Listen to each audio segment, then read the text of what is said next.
hats off to Coach O and Alabama A&M. Unbelievable game. Coach O's in his first year and doing a great job with his team. We're just beyond excited about these guys who found a way to get a win and push us up to 3-0. Blackout, you had a nice crowd again tonight. Penny, talk about that first. Our fan base is amazing, especially with our students being here. We were just on campus all week last week, and then even today, guys were on campus passing out flyers, trying to get the blackout and just getting the word out. And I was just shocked about how many people wore all black, and our students were engaged. I've never, since I've been here, this is the first time I've seen our fans like engaged and booing and excited and screaming defense. It was a fantastic college basketball atmosphere. All right, and then you got a guy next to you coming off the bench with 20 points, first time back in almost a year. Talk about his contribution off the bench. You got 34 points off the bench. He had 20. Well, we know who CB is. You know, he was on that road of greatness last year until he got injured, and it was a big blow to our team last year. So getting him back is just it's just good feeling knowing we got a guy like that can come in and do those kind of games. He's a starter. He's that type of player. But when you got somebody like that coming off the bench with that kind of punch, it makes our team really lethal. And I'm proud of him because I gave him some rules for tonight. I said you're not allowed to do this, you're not allowed to do this, but you are allowed to do this and this. And the times tonight that he did stuff I told him not to do, he turned it over. But when he did what I asked him to do and just kept it really simple, he was a really good player, and that's what our expectations are from him, and he just got to continue to grow. What did it feel like just stepping on the court, first time in a long time when you stepped out? I feel great. I had jitters at first. I haven't been playing basketball over 10 months. Just been working for this moment, and it finally came. And I've just been talking to just my peers around, my teammates. They just talked me up like, look, but you've been working. I've been seeing you work ever since. Like, you're ready. And then went out there and then just do what I had to do and just let my game flow. Can you just describe the atmosphere? I mean, Coach Penny just talked about it, but can you just describe the atmosphere and just the feeling when you stepped out there? Oh, it was great. I love all the fans out there, all the students that came, and everybody used to come to me for the last past 15. When you come back? When you come back? When you come back? When you come back? I'm like, I'm gonna come back. Third game of the season, so I need y'all to all come out all blacked out. So that's what they did, and I'm real proud of them. I just need more of that. And Christian, you were engaging with the crowd. You looked at me a couple of times too. I don't know nothing about basketball, so don't look at me no more. Oh, yeah. You looked at me a couple of times, but you were engaged with the crowd. And how did that make you feel to be back? And I think when you're smiling and showing that good time that you're having, Coach giving you 19 minutes, how did that make you feel tonight? It made me feel great.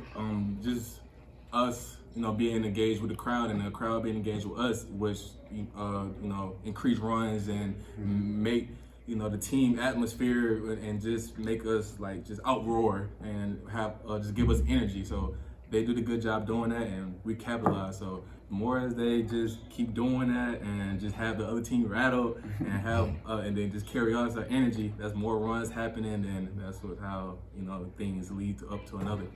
Coach, your rotations tonight, I noticed you had Zion and Christian playing at the same time.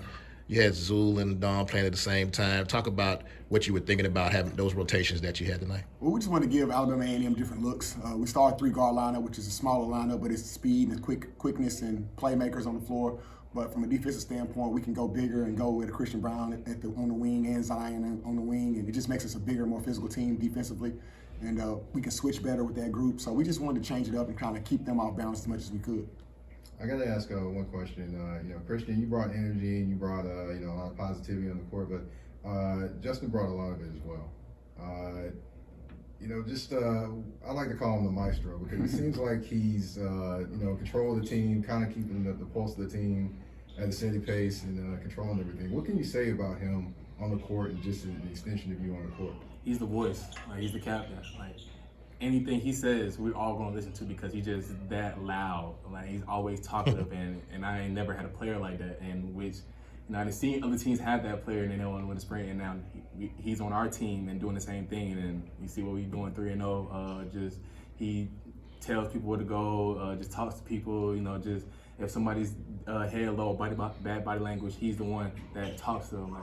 He does that with everybody, and that's something like a piece we need, and that's very valuable. Coach, I'm gonna throw out a name that Justin reminds me of you back in the day, your Columbia State days, Cootie Pride. I knew you were gonna say Cootie. Honestly, that's what he reminds me of too. When you got he's an extension of the head coach, the coaching staff. He does exactly what we want him to do, and people gotta understand too. Like, he's a JUCO transfer, but he's a sophomore, but he's really a freshman on the court. I mean, he's a young kid, so he's not even the best version of himself yet. So he's gonna make young player mistakes. His first year, he's gonna make a lot of mistakes. But he's got such a high spirit and got such a great leadership that we live with his mistakes, and we know we trust him. And when you got a player like that on your team that he knows that the coaching staff trusts him, he can go out and do some great things for you. Last question from me, Coach. You're going to California now. On a high note, talk about how important it is to go there 3-0 and these guys feeling pretty good about themselves. Well, we got SIU first on Thursday, and then we fly out to California on Saturday. So we got a tough road game against a Valley team who's well coached. So we're going to really lock in and try to focus on them. And then the trip to Cali is going to be really special. We talk about Justin Williams. It's a homecoming for him because he's from Cali, and we're actually playing at J. Sarah High School, which he attended. So it's going to be really fun for him. It's going to be great competition. Cal State Northridge, High Point, Central Michigan, those are the 3 other teams other than us in the tournament. And we're just going to take it one game at a time. But we're going to shift our focus to Salukis and then go from there.